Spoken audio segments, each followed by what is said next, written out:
This week at the State Department, the redheaded bombshell Jen Psaki was talking about the Minsk Accord, the 18-hour marathon session in Minsk, Belarus, with our friend Lukashenko, President Lukashenko of Belarus, getting some media exposure, right? He's the one with capital controls and exchange controls put in, and seems to be doing okay. That 18-hour session led to what's going to become, quite possibly, a ceasefire, maybe Sunday night, maybe it'll take longer, but jaw is better than war, as Winnie used to say. So Jen Psaki was ranting about the need for implementation, right? You got to deliver. Words on the page, one thing. Deeds in the real world, another. Wow, real world. She conceded the existence of the real world. Anyway, this guy Matt Lee, who is not exactly reliable, but from time to time comes up with some useful objections. This redhead was going on about, those Russians, those rebels, they better deliver. They better observe what they signed. And the AP Foreign Affairs reporter Matt Lee then asked him, well, what about the Ukrainians, right? What about them? Shouldn't they also be punished? Shouldn't there be sanctions or something, some kind of retaliation against them if they violate the accord? And she's indignant, and she says, well, that's absurd, because everybody knows that Ukraine, Kiev, has scrupulously observed the preconditions of the earlier September 2014 Minsk Accord. Well, Miss Psaki, don't look now, but we now have Dmytro Yarosh, the head of the right sector, the biggest Nazi of the bunch, a Nazi fascist from Kiev, actually from Lviv. And this Yarosh is now saying in public with statements that he will not respect the Minsk Accord. What does the State Department say to this? Try to get the Twitter brigades going on this. Hey, Jen, you said that it was metaphysically impossible for anybody on the Kiev side, the Poroshenko side, to violate the Minsk Accords, but it looks like Yarosh is saying and doing exactly that. And it's words on a page and his gunmen. And this is already it's a semi-official kind of statement, because you'll remember the way the Ukrainian Soldateska operates is the so-called Ukrainian regular army, who are time servers and garrison troops, whatever they are. They stay outside of these towns, and they use tanks and artillery pieces and these Stalin organs, right? These rocket launchers. They shoot up the town, but the ones who go in are the fascist fanatics. Those are the right sector and these fascist groups, the Donbass Battalion, the Dnipro Battalion, the Azov Battalion. They go in. This, by the way, is exactly the way an SS Einsatzgruppe operated in World War II. You'd have the SS, they'd do the shooting from afar, right, bombard the place. The ones who went in and actually did the killing, got real blood on their hands, were the Hilfswillige, the people who were volunteering to help, willing to help. Hiwis, the Hiwis or Hilfswillige went in. So the Hilfswillige in this case are the right sector. They are SS tools in this case of this fascist or neo-Nazi clique in Kiev. So get on the case of Jen Psaki. She, of course, is hated and notorious around the world. Now, Merkel and Hollande, after a long time where they were essentially supinely accepting the dictates of the State Department about sanctions and all the rest, right? U.S. having really no interest to sacrifice. Therefore, the U.S. eager to fight to the last European when it comes to economic. Merkel and Hollande, I think they could see that if they didn't do something, that they could put there as a simulacrum of a modus vivendi, that is to say, some kind of a deal that would allow the situation to go forward, that the pressure on Obama to arm the fascist forces would become overwhelming. So they decided that this had to work. They had to come up with something. And Putin was willing to join in. Poroshenko, obviously, at different times, at 7 o'clock in the morning European time, Poroshenko came out and said, oh, this is awful. The Russians are oppressing us, right? We can't do this. This is no good. Just a couple of things to consider. If the U.S. says, oh, we're going to arm the rebels, we're going to arm the Ukrainian government, right? The coup forces, in effect, the Maidan, the Kiev forces, what's going to happen there is very likely, it's perfectly feasible for Putin to simply preempt the whole thing, saying, you're gonna arm the Ukrainian army? Well, we'll make sure that by the time your shipment gets here, there's no more Ukrainian army to arm. Okay? So that's one obvious version of this, right? You're absolutely playing with fire.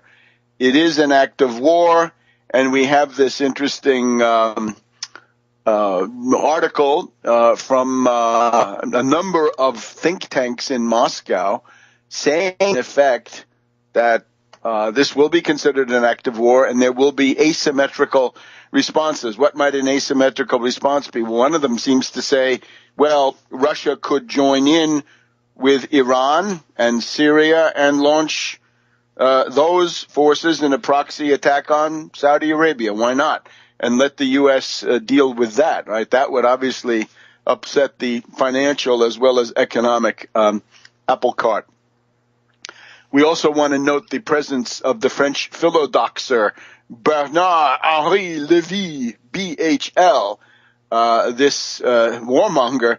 Remember, he was the one who blew hot air into Sarkozy's ear in March of 2011, saying, Sarkozy, time for France to take the lead in bombing Libya, leading, of course, to the current chaos. So this guy is a human rights figure. He is a philodoxer. Look that one up. Not a philosopher. Doesn't love wisdom, but is in love with opinion.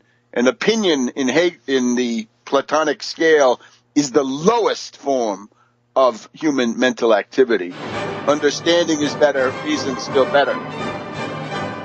And now we'll get the second segment, what to do about this. It's time to end the economic sanctions. Back in a minute.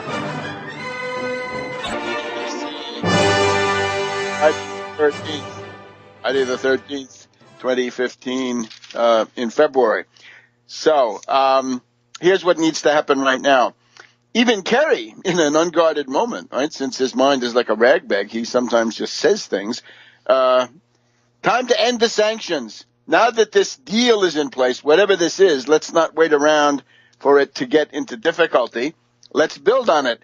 Time to end the sanctions. Hey, Hollande, remember 2 days before Charlie Hebdo, Hollande was saying the sanctions against Russia have to end. Well, now that Putin has come forward with this constructive attitude, time for those sanctions to end. It goes without saying, no weapons for the Ukrainian fascists, not one bullet, not one bolt, not one can of oil, nothing. They get nothing, and no GIs.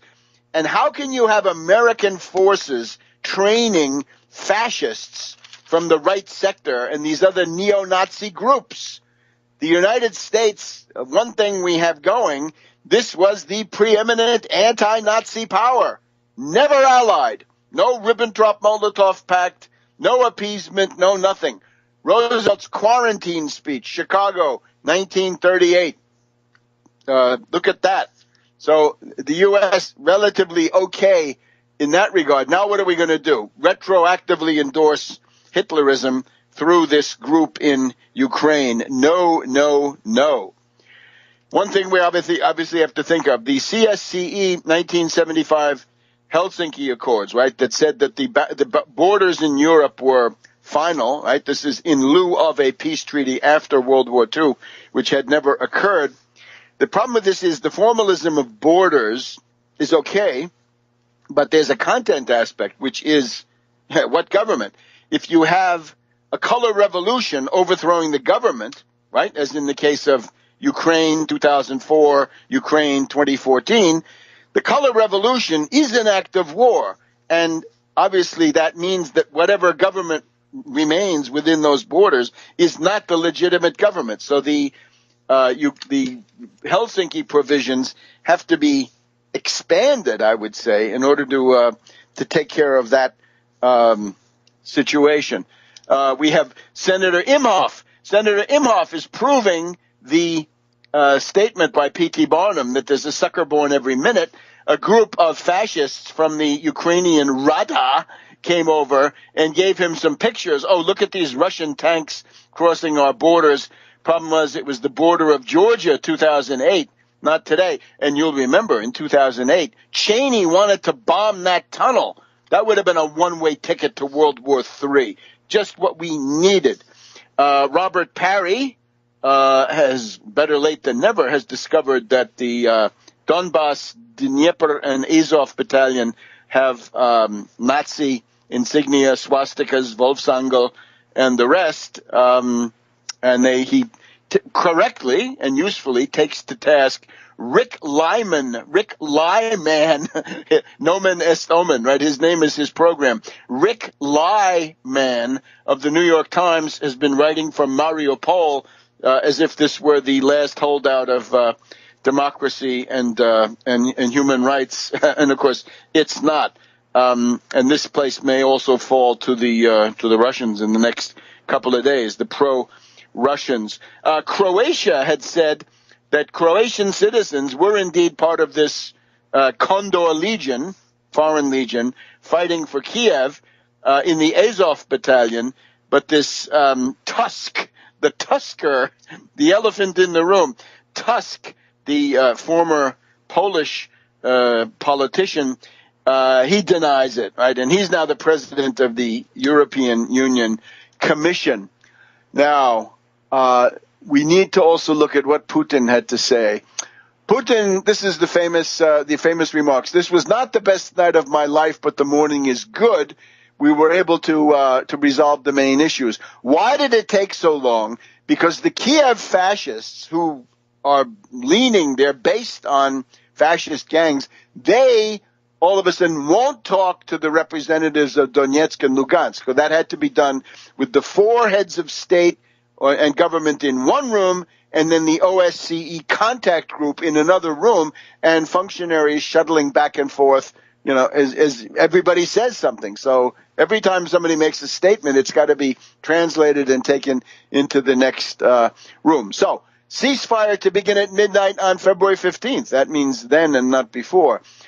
Withdrawal of heavy weapons, artillery pieces and so forth, big self-propelled howitzers and other stuff. That goes back from the line of control as it is right now. The Donbass militia, they, as he said, the Donetsk and Lugansk People's Republics correctly say that what they did was in response to the constant shelling of the Kiev authorities, the aggressive actions of the Kiev authorities. But now the Donetsk and Lugansk were able to mount an offensive and encircle a group of 6,000 to 8,000 Ukrainian forces. And the demand from the Donetsk and Lugansk people is that those encircled have to lay down their arms and go home. But of course, the danger is that other fascist forces outside the pocket will try to break the encirclement, and then the fighting will go on. And that's got to be blamed on the Kiev side. So if the troops are really surrounded, then they will try to break free, while those who are on the outside will try to arrange for a corridor for their trapped servicemen. So this issue was dodged. So what do we get out of this in general? The solutions to these situations have got to be imposed by a concert of the great powers. It would be much better if the U.S., Russia, France, Germany, and some others the more the merrier, could join in imposing a solution. We're hearing about, the Ukrainians have a right to self-determination. The Ukrainians have this and that. The Ukrainians do not have a right to threaten the peace of the world with their little issues, especially when they're largely fascistic. So therefore, this situation has to be imposed. And when we look a little bit further away, this is the Netanyahu problem, the parallel lives of Plutarch, Poroshenko, Netanyahu. Netanyahu believes that it's his right to fight to the last American against Iran in some new cataclysmic Middle East war. This must not be allowed.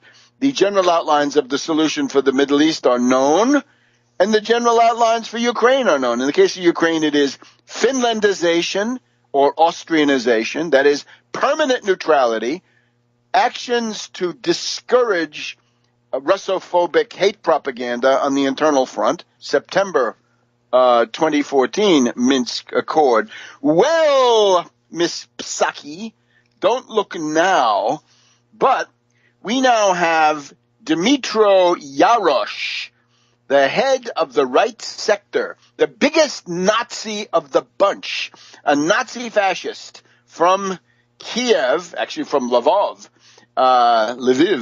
And this Yarosh is now, this week at the State Department, the redheaded bombshell Jen Psaki was talking about the Minsk Accord, the 18-hour marathon session in Minsk, Belarus, with our friend Lukashenko, President Lukashenko of Belarus, getting some media exposure, right? He's the one with capital controls and exchange controls put in, and seems to be doing words on the page, one thing, deeds in the real world, another. Wow, real world. She conceded the existence of the real world. Anyway, this guy Matt Lee, who is not exactly reliable, but from time to time comes up with some useful objections. This redhead was going on about, those Russians, those rebels, they better deliver. They better observe what they signed. And okay. That 18-hour session led to what's going to become, quite possibly, a ceasefire, maybe Sunday night, maybe it'll take longer, but jaw is better than war, as Winnie used to say. So Jen Psaki was ranting about the need for implementation, right? You got to deliver. AP Foreign Affairs reporter Matt Lee then asked him, well, what about the Ukrainians, right? What about them? Shouldn't they also be punished? Shouldn't there be sanctions or something, some kind of retaliation against them if they violate the accord? And she's indignant, and she says, well, that's absurd, because everybody knows that Ukraine, Kiev, has scrupulously observed the preconditions of the earlier